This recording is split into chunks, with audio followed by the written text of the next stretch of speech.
What's good, y'all? It's Freaky Friday. And today we're talking about intercultural and interracial dating.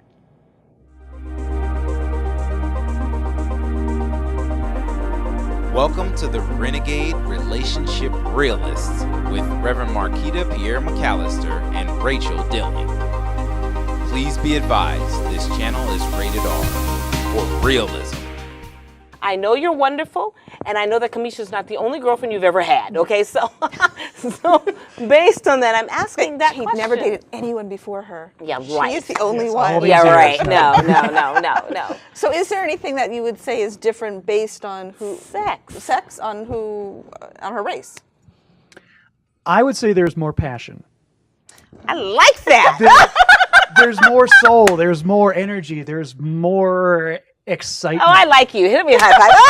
All right. That's what I'm talking about. And that's probably why I'm so attracted to her, because she doesn't let her mind get in the way.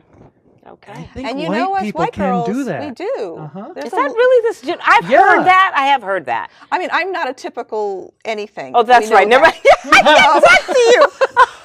But me watching people around me, yes. There is a stigma to being, I think, too passionate.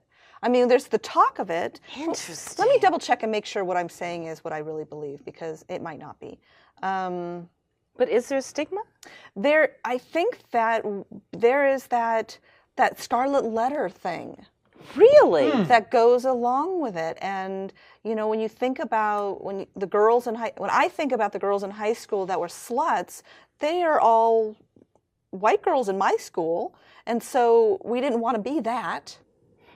And so I think there may be a stigma that goes along with being too raw or too out there. Just like there's a stigma with fetishism. No, wait a and minute, swinging. though. I get the too out there. I'm not talking about being too out there. I'm talking about inside that bedroom, inside the actual act of it. I don't know. The one-on-one experience. Okay, so what I know is that, and I'm going to associate this because it has to do with emotion.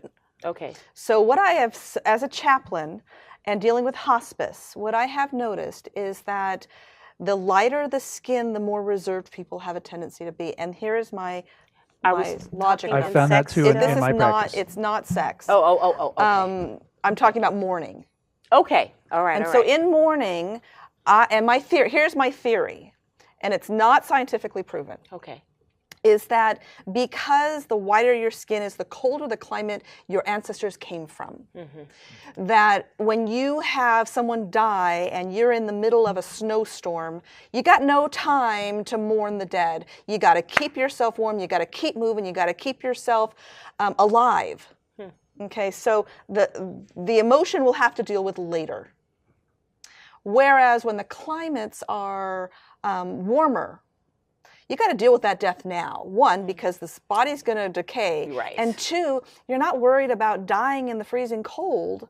So there's time to feel and have the emotion that goes along with the mourning of somebody. So wouldn't that translate to cultural as well as to the bedroom? Interesting. Yeah. I don't know the answer to that, Rachel. That's interesting. It's a theory. Certainly it's just could a be. theory. Yeah, And it and could the clients that I've worked with, I've noticed a similar thing. The lighter the skin, the thinner the skin is as well. Okay, that's true. And that could possibly bring in a fear of being.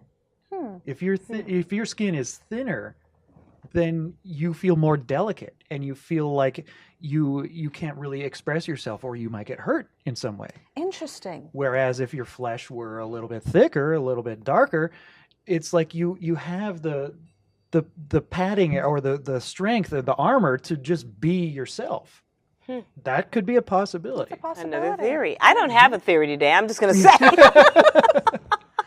So the idea here is that cultural isn't necessarily just down to African American and white. Of course not. No. That we have Asian Americans, we have Italian Americans, Irish Americans, Latin Americans, thank you, that come from totally different worlds and still need to and still end up coming together in Absolutely. physical relationships, Absolutely. if not just dating, and being aware and asking the questions and being open to something new and discovering more about who we are based on who they are. So my challenge, or the challenge. Do you want to give a challenge today? Do I want to give a challenge? Okay. Listen. Mm. Just listen to anybody. Listen to everybody. Give them a chance to talk and hear what they're saying, but not only hear, absorb it. And just pay attention, because you might learn something. If you get rid of those judgments that you have, if you get rid of the judgments in your mind and what you see and the colors and what they're wearing and their religion and everything, just listen. And you might actually learn something, and you might actually make a new friend out of it. Oh, who knows? You might fall in love. Oh, and then have sex. Ooh! Since this is Freaky Friday. And then have sex. So if you liked us today, go ahead and subscribe or hit the bell, and we'll give you a heads up when our next videos are coming out. Hit that like button. You gotta share this video, right? Share this video with your friends, and you share the video with your friends. I'll share it with Okay, everybody good. I know. And then drop us a note. We'd like to know how you like this, since this is our first guest on our show, and we're looking forward to having some more. So Ryan, thank you so much for joining us. Thank you, Ryan. I'm so happy to be here. Thank you. Yay. Wonderful. Thank you. In the meantime, Get your freak on!